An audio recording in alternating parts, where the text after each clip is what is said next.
फक्त काही मिनिटात तयार होणारी ही नारळाची बिस्किट एकदा नक्की करून बघा। विशेष म्हणजे यामध्ये मैदा नाही, अंडे नाही, तेलही अजिबात वापरलेलं नाही। इतकी खुसखुशीत आणि चविष्ट होतात की एकदा बनवल्यावर पुन्हा बाजारातून आणायची गरज पडणार नाही। चला तर मग आपण लगेच रेसिपीला सुरुवात करूया। तुम्ही पण व्हिडिओ न स्किप करता शेवटपर्यंत बघा, मी खूप सोप्या पद्धतीने दाखवणार आहे। सर्वप्रथम इथे मी एक स्टीलचा बाउल घेतलेला आहे, त्याच्यामध्ये अर्धी वाटी तूप घेतलेलं आहे। तूप हे आपल्याला रूम टेम्परेचरचंच घ्यायचे, पण जास्त जर मेल्ट तूप असेल तर नॉर्मल तुम्ही 10-15 मिनटं फ्रीजला ठेवून थिक करू शकतात। त्याच वाटीने इथे मी अर्धी वाटी पिठी साखर घेते। माझ्याकडे पिठी साखर नव्हती, जी आपण रेग्युलर साखर असतो तीच मी अर्धी वाटी साखर घेऊन मिक्सरला पावडर करून घेतलेलं आहे। आता आपल्याला याला व्यवस्थित 2 मिनिट अगदी हलकं टेक्स्चर होतं तोपर्यंत एकाच दिशेने व्यवस्थित फिरवून घ्यायचं। याच्याने काय होणार की जे आपली नानकटाई आहे ते खूप अगदी खुसखुशीत होणार, अगदी हलकं फुलकं टेक्स्चर येतं याच्याने। त्यासाठी अगदी आवर्जून हे करा। आणि हे तुम्हाला अगदी हलकं फुलकं झालेलं समजत नसेल तर पाण्यामध्ये याचं थोडं पोषण टाकायचं। पाण्याच्या वरती तरंगायला लागलं की समजून जायचं अगदी परफेक्ट झालेलं आहे। आता याच्यामध्ये मी त्याच वाटीने अर्धी वाटी डेसिकेटेड कोकोनट वापर करते आणि 1 वाटी गव्हाचं पीठ घेते।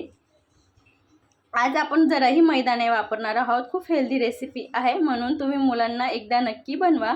1 चमचा इथे मी बेकिंग पावडर घेते आणि अर्धा चमचा मी इथे विलायची पावडर ॲड करते। तुम्हाला हवं असेल तर तुम्ही याच्यात व्हॅनिला एसेन्स देखील वापरू शकतात। आता हे पण साईडला ठेवून देऊया।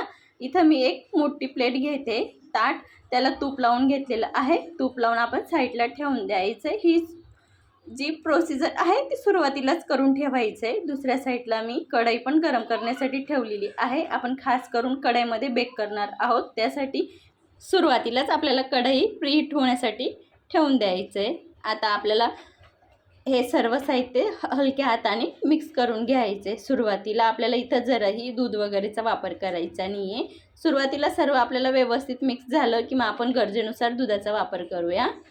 हे आता आपल्याला फक्त व्यवस्थित मिक्स करून घ्यायचे। आपण जसं पीठ मिळतो तसं जराही आपल्याला इथं ताकद वगैरे लावायची नाही। हलकं डो मळताना जसं आपण पीठ जमा करतो त्या पद्धतीने आपल्याला हलक्या हाताने मिक्स करून घ्यायचं आहे।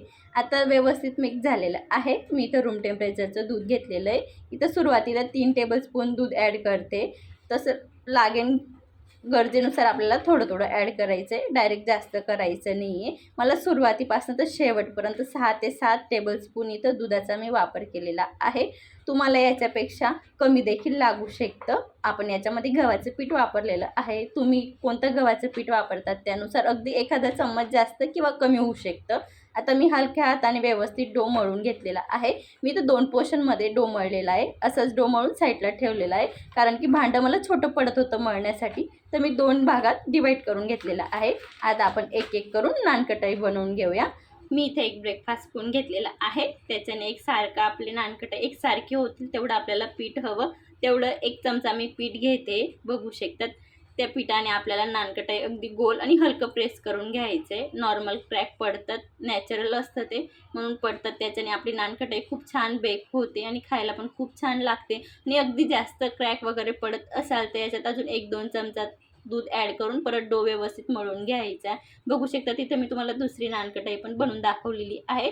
मी नानकटाई बनवून वरून डेकोरेशनसाठी डेसिकेटेड कोकोनटचा वापर करते, याच्याने अगदी मार्केटसारखी नानकटाई दिसते। म्हणून तुम्हाला हवं तर तुम्ही वापर केला तरी चालेल आणि स्किप केलं तरी चालेल, पण वरून केलं तर दिसायला खूप सुंदर दिसते आणि मुलं खूप आवडीने खातात।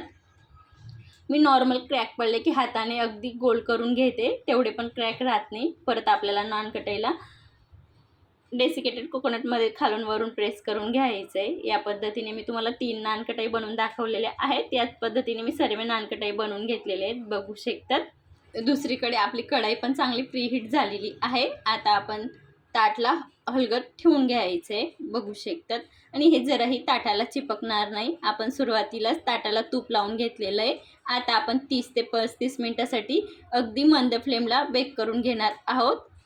मी अगदी मीडियम नानकटाई बनवलेले आहेत, म्हणून मला अगदी 30 ते 35 मिनिट टाईम लागणार आहे। पण तुम्ही किती जाड किती बारीक हे नानकटाईच्या थिकनेसवरून टाईम ठरवला जातो बेक करण्यासाठी। अगदी तुम्हाला 20-25 मिनटं देखील लागू शकतात। आपण सुरुवातीला 30 मिनिटानंतर चेक केलं होतं, नंतर अजून 5 मिनटं आपण बेक करण्यासाठी ठेवलं होतं। तर इथं मला टोटल 35 मिनिट लागलेले आहेत. छान पद्धतीने आपली नानकटाई बेक झालेली आहे. मी राहिलेली नानकटाई पण अशीच बेक करून घेतलेली आहे. बघू शकता तिथं आपली कढईमध्ये नानकटाई बनवून तयार झालेली आहे आणि टेस्ट अगदी मार्केटपेक्षा छान लागतो आणि बनवायला खूप सोपी आहे. एकदा या पद्धतीने नक्की बनवून बघा आणि तुमचा अनुभव शेअर करा. अशाच सोप्या रेसिपी पाहण्यासाठी माझ्या चॅनलला सबस्क्राईब करा. अशाच मस्त आणि जबरदस्त रेसिपी सोबत भेटूया. तोपर्यंत काळजी घ्या. धन्यवाद.